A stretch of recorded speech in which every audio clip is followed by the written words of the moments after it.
and people are jumping to a lot of conclusions. Draymond Green seems really unpleasant to work with. Draymond Green seems to have a fuel of fury that can help sharpen a champion. Both those things can be true. The thing burned out in Golden State when it was Kevin Durant and Draymond Green. Draymond Green, everyone has said, you just got to get used to. He's going to be screaming at everybody.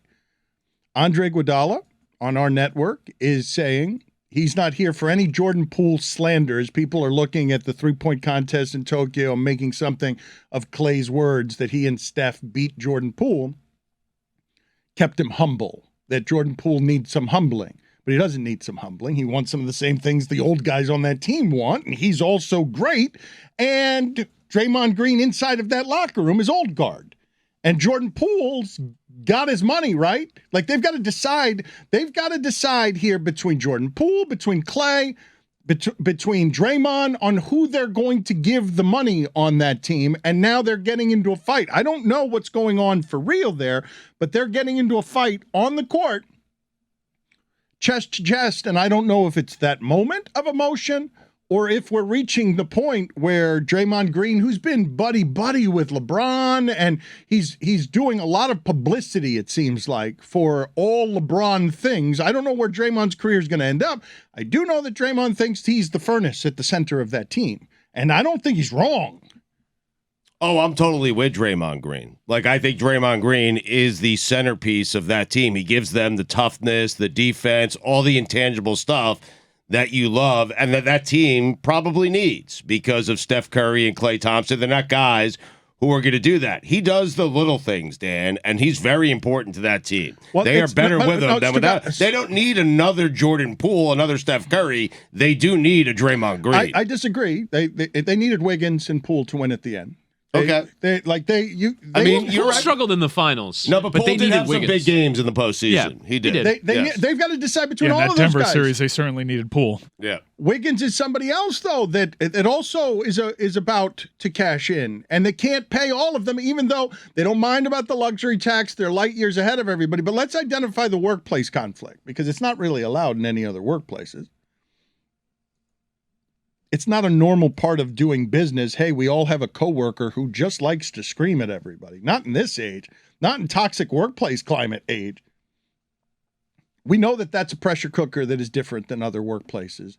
But what happens when, before the season has even started, there are reports that Draymond and Jordan Poole got into it at practice when Stugotz consistently, I've been telling you, for 30 years, we make too much of these sideline incidents and loving the soap opera thing because these people work in a different world than we do. And so workplace conflict is normal. Athletes get to ESPN and they don't understand why everyone's just not tougher. Like just because they get beat up and they got to do survival of the fittest shit, and they're not insecure about some of the same dumb shit that we in the vanity business are insecure about. It could just be, one of those moments in practice where Draymond Green is always going 1,000 miles per hour. Jordan Poole's not in the mood for it. No one's in the mood for it, and Draymond and Poole getting a little fight. It could be something as benign as that. That's what happens in professional sports. You say it's what happens in professional sports, and so do I, but what if it's a champion and Draymond Green is one of the most polarizing people in all of sports, and Draymond Green has made himself vastly more famous and has a larger platform as he starts planning what his brand is going to be at the end of his career. And Draymond's got a bigger microphone, he's got a bigger ego, and outside of Dennis Rodman, no one in the history of the sport who does what Draymond Green does gets to be as famous as Draymond Green is. Even though he's great at defense. There's no such thing. It's him and Rodman, and look at what Rodman had to do to get that kind of fame, and Draymond's like, nope, I'll do it my way. Draymond's a guy, statistically, there's nothing there. Nothing. Now, he might be a damn well unprecedented defensive player. Yeah, he's a Hall of Famer. But we're not celebrating him. His fame is not because of that. Ben Wallace doesn't get that fame.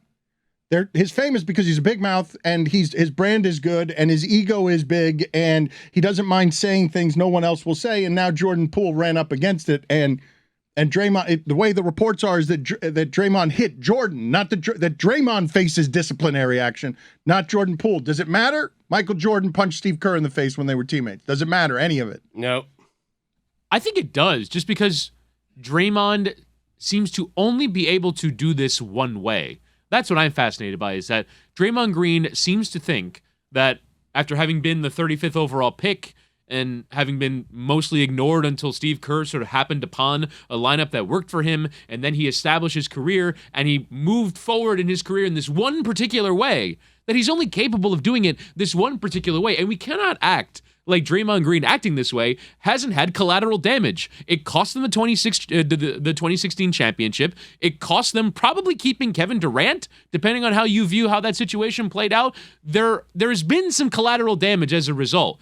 But Golden State and Draymond Green continue to think that this is the only way that he can be the preserver of culture, and this is the only way for him individually to be successful as a basketball player. They won a championship after Durant left, so I don't know how much that factors in. But, like, what are you saying? It affects the team how? Like, the Warriors aren't going to be good because Jordan Poole and Draymond Green? What he said is he got suspended and they lost. It's one of the biggest. I know, but he's also helped them win a lot of games. But, Stugotz, in one of the biggest upsets in the history of the sport, in a Game 7 scenario where Draymond Green scored 32 points in the game, but he got ejected because he can't control it sometimes. He cost them a championship, period, by getting suspended. I understand that, but he's also helped them win 4 championships. So, I mean... Correct. But what I'm saying is that there is collateral damage here. You can't universally say that the way that Draymond Green goes about his business is universally good for the Warriors. I'm not saying it's great. It has been most of the time, but I do think there are times where he's come up against it, and they've got to figure some stuff out there. Okay, I'm not saying it's great, but in terms of wins and losses this season, that little scuffle yesterday at practice is going to mean what in the grand scheme of things? Nothing. Stugotz, you say, I don't know, but you say Durant left because they had something, and it was with Draymond. And Durant did leave. You say it might cost them nothing. It did cost them Durant, and I'm not saying it's going to cost them Poole. I'm interested in examining, we'll get to Mike Schur in a second here because I'm interested in his opinion as well. I used to have this conversation with baseball closers who threw 100 miles an hour and their hand would be shaking after the game trying to drink water because of whatever the adrenaline or amphetamines or whatever it is of having to go to this place. John Rocker talked about it. Go to this place where it was furious and angry to go get the energy to throw 100 miles an hour. Draymond seems to play from there, and I don't know if he can always control it as I'm watching his Hulu special where he does deep dives on the mechanics of his mind and does like therapy sessions because he's interested in being interesting far beyond basketball, but I don't think he's got total control of this thing. And I do think he thinks it serves him so he doesn't have to put it in check because Durant's gone. And Jordan Poole, if you don't want to be here, you could leave too. I got Steph and Clay. We've won championships. We don't need any of you.